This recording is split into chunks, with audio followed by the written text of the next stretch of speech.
introduce Dr. Renetta Garrison-Tull. She is the Associate Vice Provost for Graduate Student Professional Development and Postdoctoral Affairs at the University of Maryland, Baltimore County. She's co-PI and Director of the National Science Foundation's Promise Maryland Alliance for Graduate Education and Professional Orient for the University System of Maryland, and also the Lewis Stokes Alliance for Minority Participation Bridge Program to the doctorate at UNBC. So Renetta has her BS from Electrical Engineering from Howard University and a Master's from Electrical Engineering and a PhD in speech science from Northwestern University. So there's a Northwestern theme going on. She was a postdoctoral researcher and a member of the staff of University of Wisconsin-Madison before coming to UNS. So Renetta has an extensive background. I'll just highlight this. Dr. Tull, she's been a member of NSBE ever since I've known her when I was a grad student. So they should have figured it out.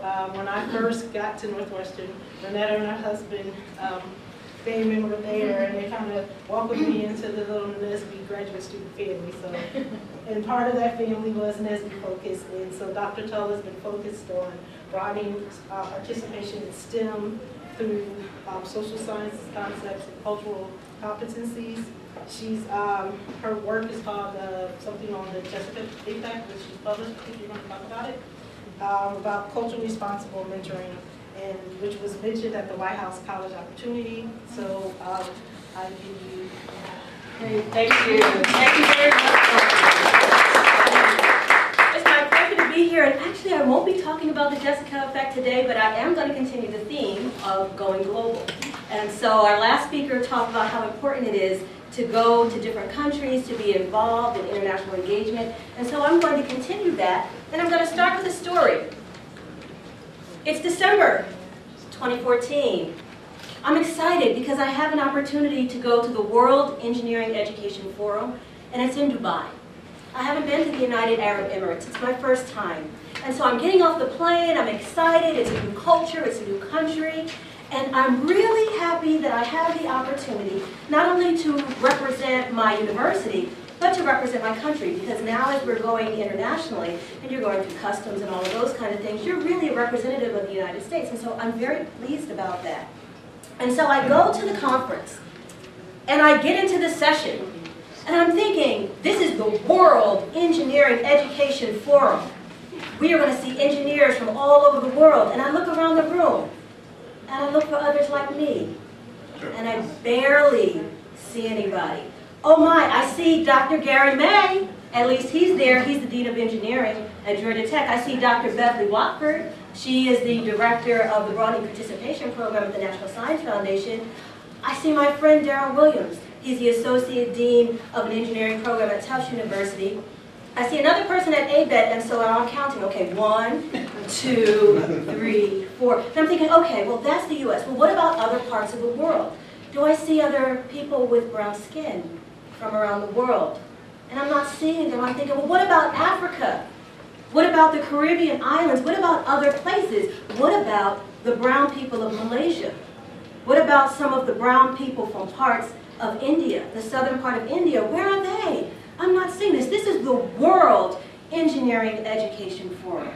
And so I think, oh my, something has to be done because we can't continue in this way. So I start thinking about statistics. And this is just the United States statistics. So the Institute of International Education started looking at statistics of students who were going abroad. 76% of the students who go abroad are white students. Where does that leave everyone else? 7 points, so woefully low. I mean, we know we're low in all areas. We look at degree production, and this is from the 2015 version of the one of the National Science Foundation Group's statistics.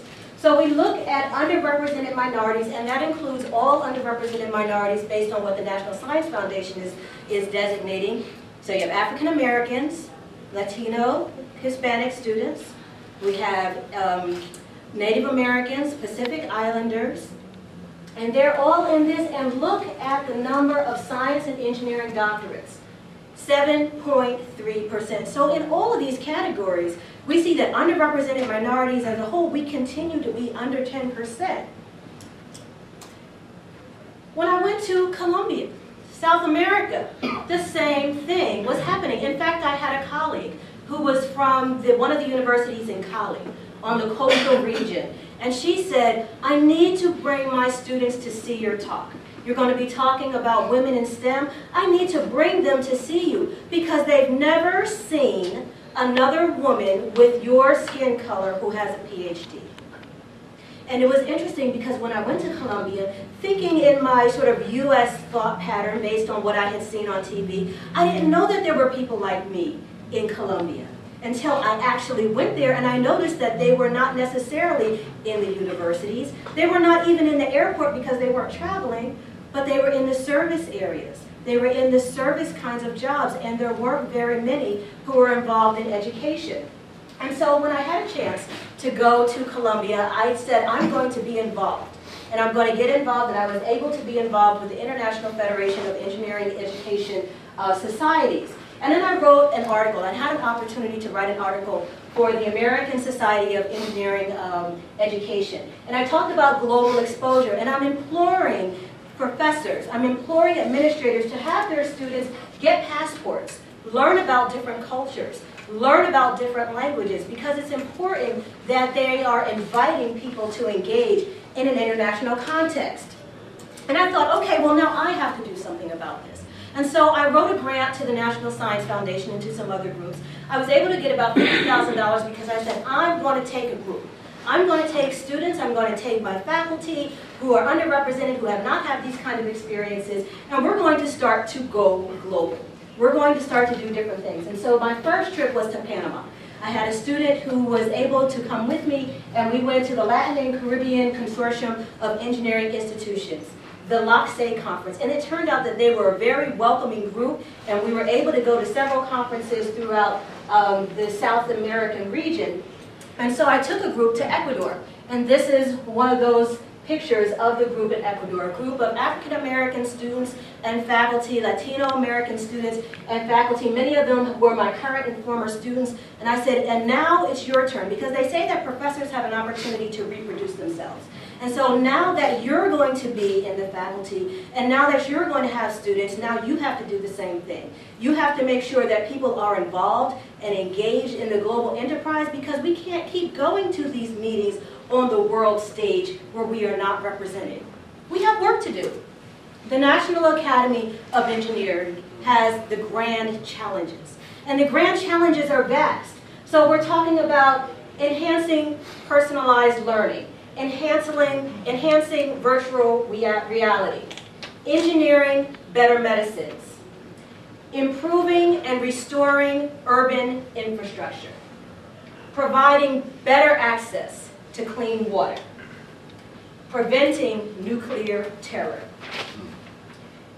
developing carbon sequestration models, making solar energy economical, re-engineering the brain, advancing health informatics, securing cyber infrastructure, developing and enhancing, providing energy from fusion, managing the nitrogen cycle, and then finally, discovering and developing the tools for scientific discovery, making the tools so that we can continue to discover.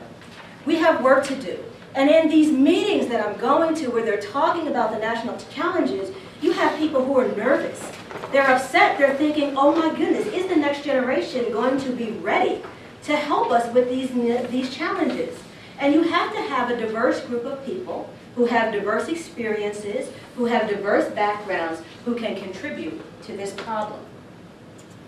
And so, in September, when I go to Italy, when I go to the World Engineering Education Forum again, and where they're talking about a resilient society, and they think about the flood that they had several years ago, and they're looking for new engineers to be involved. And when they have the think tank for SPEED, which is the Student Platform for Engineering Education Development, and I'm looking around the room, I'm going to have a group of students there. I'm going to have a group of diverse people there, but I hope that others will as well. I hope when I go to the ASCE International Conference this summer, and I have a chance to talk, that more people will come and be part of the international enterprise. Because it's important that we're involved, and that we're engaged, and that we're contributing not just to the different things that the world is doing, but that we are part of the solution. We need to be part of it and engaged in it, and thank you very much.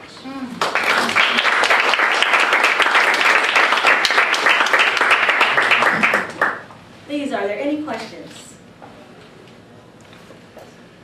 Yes, Barbara. So how do the efforts that we're doing in the States compare to like minority efforts in other countries? So like we have like NSF has a big push for STEM and minorities and STEM. They get fellowships. What about what's going on with other countries? So you ask a very interesting question, and so that's actually a topic that we have on deck for the very first time this year. We have a diversity and inclusion effort worldwide, and we're working with UNESCO for that. And so we're going to be looking to see what other countries are doing. South Africa does have some efforts. Australia does have some efforts for their indigenous populations, but not very many others. Right now, people are really focused on women because that's where they can engage. But in terms of racial and ethnic minorities, that portion, we haven't really gotten there yet. And so we're raising the question. We're sort of scratching the surface on it, but we're being vocal about it. And so we have a session. We also have a paper that's going to be published as part of this particular conference on that very topic, diversity and inclusion worldwide. Yes? I have a question. When we think about the progress of technology we have for the past 100 years, we're currently at a transition point. Have you experienced or have any research in terms of what some of these countries are doing in terms of making sure when they do become part of the global economy that they invest in the infrastructure, and both in the human capital as well as the physical infrastructure, so that the people of the country can be the economic benefactors of the technology transfer?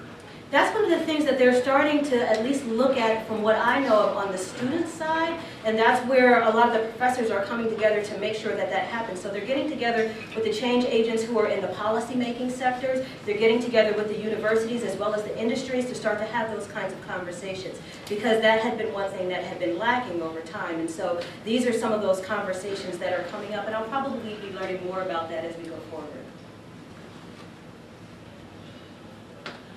Work on the continent. I didn't see any of the conferences.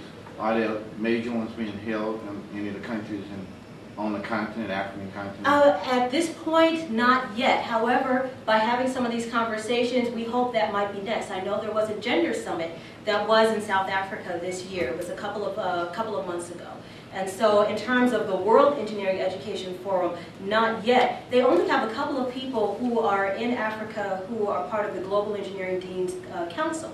And so I think they're starting to work there to make sure that they're involved and engaged, and then as that happens, what happens is the deans have to agree to host. Okay. So someone has to agree to host the conference, but you can't host if you're not even in the room to be part of the conversation. And so part of the group, the International Federation, is trying to get people from all the countries, including Africa, and that's one of the places where they're really putting some focus. And hopefully in the next couple of years, there will be one of these kinds of conferences there. Other questions? Thank you. Thank you very much.